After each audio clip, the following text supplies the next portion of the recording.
uma ngabe kuzophela lo nyaka sinemsebenzi engaphezulu ka 1 million and ngicela ningiquote on that.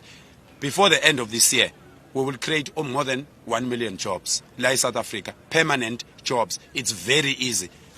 የደቡብ አፍሪካ ጎዳናዎች በባህላዊ የዙሉ ተዋጊዎች ዝማሬ በነብር ቆዳ አልባሳትና በጋሻና ጦር ድምጽ ሲያስተጋቡ በግንባር ቀደምትነት የሚታየው ናኮሲኮና ወይንም በቅጽል ስሙ ፋኬል ኡምታካቲ የህዝቡን ስሜት እንደ ማዕበል የመቅዘፍ አስገራሚ ኃይል አለው።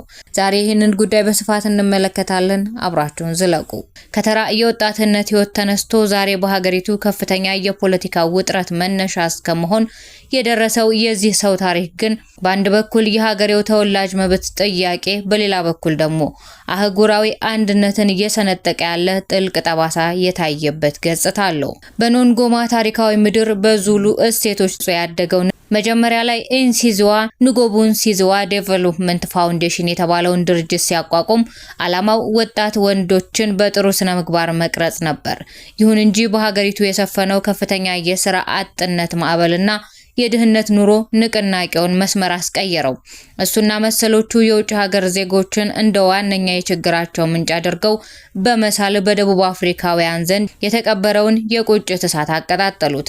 በባህላዊ ልብሱ አጊጦ ህዝብን በሚያነሳሱ ቃላት እየታገዘ ወደ ጎዳና በወጣ ቁጥር ለዓመታት የተጠራቀመው ማህበራዊ ቀውስ ይፈነዳል። ይህ ወጣት መሪ ከቅርብ ጊዜያት ወዲህ በሚያደርጋቸው የጎዳና ላይ ቅስቀሳዎችና መግለጫዎች ደጋፊዎቹን ወደ ስሜት ጫፍ የሚያወጡና አከራካሪ የሆኑ ስሌቶችን በድፍረት ያቀርባል።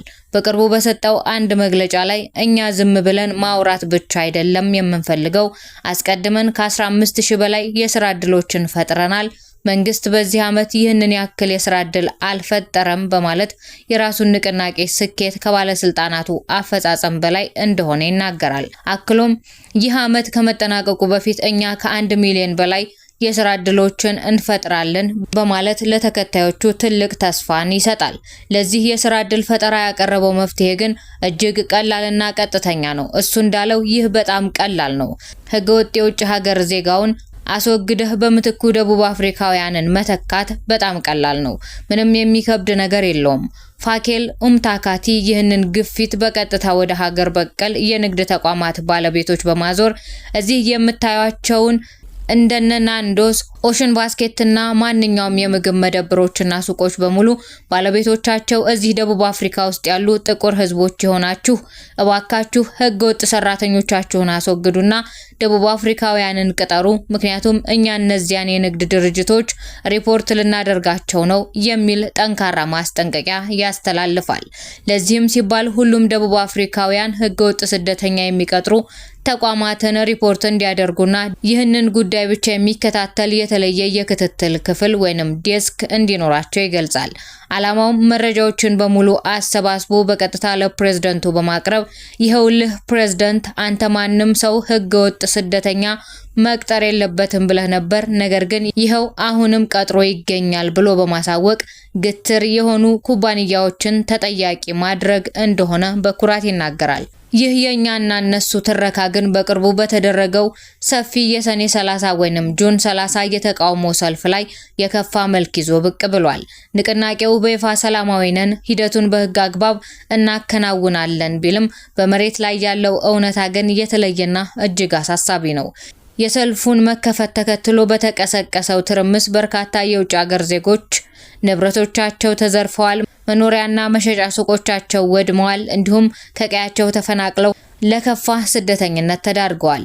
ምንም እንኳን በትክክለኛው ሰዓት የታሰሩና የተፈናቀሉ ሰዎች ትክክለኛ አጠቃላይ ቁጥር በየአካባቢው ባሉ ሪፖርቶች ላይ እየተለዋወጠ የሚገኝ ቢሆንም በመቶዎች የሚቆጠሩ ንጹሃን ዜጎች የዚህ እኩይ ተግባር ሰለባ መሆናቸው ግን አልቀረም።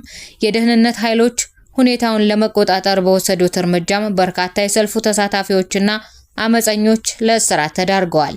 ይሁን እንጂ ከቁሳዊ ውድመቱ በላይ ትልቁን አደጋ እየደቀነ ያለው ማህበራዊና ስነልቦናዊ ጠባሳው ነው።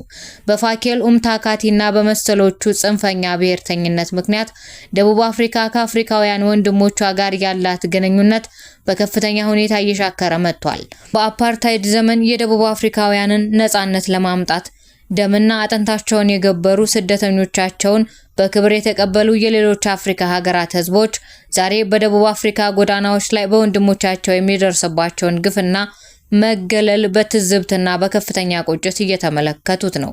ይህ ድርጊት በሌሎች የአፍሪካ ሀገራት ውስጥ በደቡብ አፍሪካውያን ላይ ጥልቅ ቂም እንዲቋጠርና ጥላቻ እንዲያቆጠቁጥ ምክንያት እየሆነ ነው። የሀገሪቱ አንኳር እሴት የሆነውና ንዳባንዳባ ራሱ በተደጋጋሚ የሚምልበት የኡቡንቱ ወይንም የሰውነትና የአንድነት መንፈስ ዛሬ በገዛ ወጣቶቿ እጅ እየተገደለ ደቡብ አፍሪካ በአህጉሪቱ መድረክ ላይ ብቻዋን እንድትገለልና የክፉ ታሪክ አሻራ እንድታሳርፍ በር እየከፈተላት ይገኛል። ውድ የሽርሽር ኢትዮጵያ ቤተሰቦች የዛሬን በዚህ አበቃን። በሌላ መሰናዶ እስከምንገናኝ ድረስ ፈጣሪ ቸሩን ያሰማን።